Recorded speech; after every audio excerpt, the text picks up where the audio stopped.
ഒറ്റയടിക്ക് താഴെ ഇടണം. എന്നാലേ നായിൻ്റെ മക്കളൊക്കെ പറയുള്ളൂ എന്താണ് സത്യം എന്നുള്ളത്.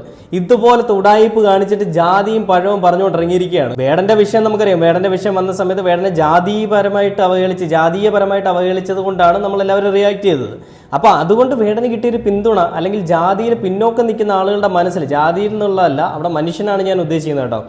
ഇങ്ങനെയുള്ള ആളുകളുടെ മനസ്സിലെ ചിന്ത എന്ന് പറഞ്ഞാൽ, എന്നെപ്പറ്റി ഒരാൾ പറഞ്ഞാൽ അത് പറഞ്ഞ് അവനെതിരെ കേസ് കൊടുക്കുന്നതിനോടൊപ്പം കേസിന് കുറച്ച് ബലം വരണമെന്നുണ്ടെങ്കിൽ ജാതിയിൽ ഞാൻ പിന്നോക്കം നിൽക്കുന്നവനാണ്.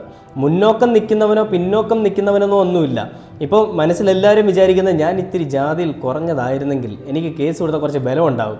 അങ്ങനൊരു നിയമം നമ്മുടെ കയ്യിലുണ്ടല്ലോ. അതായത് ജാതിയിൽ പിന്നോക്കം നിൽക്കുന്ന ആളുകളെ, ഈ പട്ടികജാതി പട്ടികവർഗത്തിൽപ്പെട്ട ആളുകളെ കളിയാക്കാൻ, അവഹേളിക്കാൻ ശ്രമിച്ചാൽ അത് പട്ടികജാതി പട്ടികവർഗത്തിൻ്റെ ഒരു വകുപ്പിൽ, ഒരു കേസിൽ നമുക്ക് വേണേൽ കൊടുക്കാൻ പറ്റും. അത് അങ്ങനെ ചെയ്യുന്ന 8ന്റെ പണിയാണ്. അപ്പോൾ നല്ല രീതിയിൽ ഊരാ കൊടുക്കായിട്ട് തന്നെ വരും. കാരണം പട്ടികജാതി അവഹേളനമാണല്ലോ. അപ്പോൾ ആ രീതിയിൽ കേസ് കൊടുത്ത്